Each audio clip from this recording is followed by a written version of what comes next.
ஒன்று, வீணான முறையில் விவாதம் செய்வதை பெருமானார் ஸல்லல்லாஹு அலைஹி வஸல்லம் அவர்கள் தடுக்கிறாங்க. இது அல்லாஹ்விற்கு வெறுப்பை ஏற்படுத்தும் என்பதாக சொல்லி காண்பிக்கின்றார்கள்.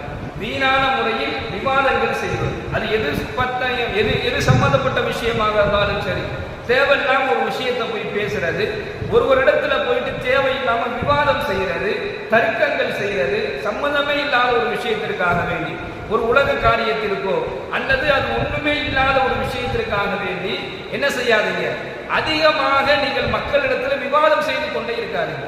நாங்க சொல்லக்கூடிய கருத்து தான் சரி, நான் சொல்லக்கூடிய விஷயம் தான் சரி என்பதாக உங்களுடைய கருத்துக்களை ஏற்றுக்கொள்ளாத மக்களிடத்துல, உங்களுடைய கருத்துக்களை அதை ஒத்து வராத அந்த மக்களிடத்துல என்ன செய்யாதீங்க, தேவையில்லாமல் தர்க்கம் செய்யாதீங்க, விவாதம் செய்யாதீர்கள். இது அல்லாஹ் வெறுக்கக்கூடிய செயல் என்பதாக நபிகள் நாயகம் ஸல்லல்லாஹு அலைஹி வஸல்லம் அவர்கள் சொல்லி காண்பிக்கிறார்.